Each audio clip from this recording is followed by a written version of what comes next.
Over 2,000 years ago, a young king from Macedonia rose to shape the ancient world.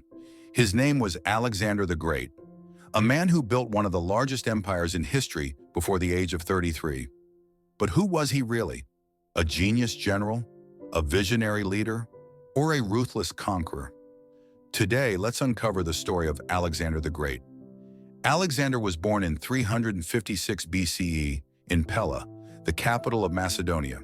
His father, King Philip II, was a brilliant strategist who transformed Macedonia into a military powerhouse.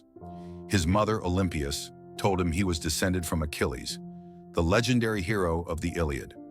As a boy, Alexander was tutored by none other than Aristotle, the philosopher who taught him science, philosophy, and a deep appreciation for Greek culture.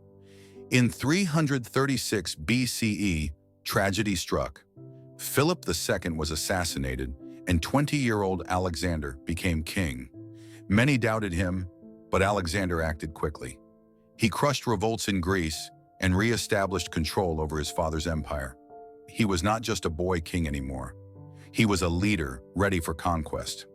Alexander set his sights on Persia, the richest empire of the time. In 334 BCE, he crossed the Hellespont into Asia with about 40,000 soldiers. At the Battle of Granicus, he won his first major victory. Then came the Battle of Issus, where he faced King Darius III himself.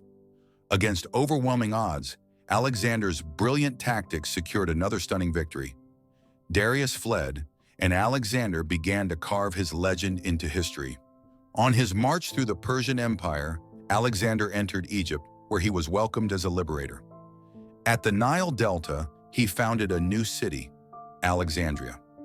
This city would become one of the greatest cultural and intellectual centers of the ancient world, a lasting symbol of Alexander's vision.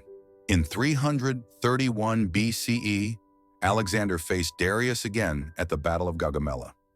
Vastly outnumbered, Alexander's army crushed the Persians with precision. Darius fled once more, and soon after, Alexander declared himself king of Asia. He pushed further east, conquering Persia's capitals, Babylon, Susa, and Persepolis, and eventually marching into India. At the Battle of the Hydaspes in 326 BCE, he defeated King Porus, but the campaign was costly. Exhausted, his troops refused to march further. Alexander reluctantly turned back.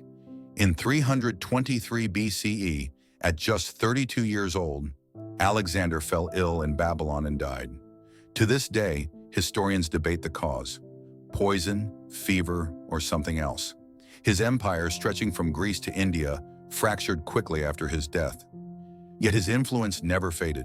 He spread Greek culture across 3 continents, shaping the Hellenistic world. Cities he founded thrived for centuries, and his legacy inspired leaders from Julius Caesar to Napoleon. Alexander lived fast, conquered boldly, and left a mark that history could never erase. Alexander the Great died young, but his story lives forever. He was more than just a conqueror.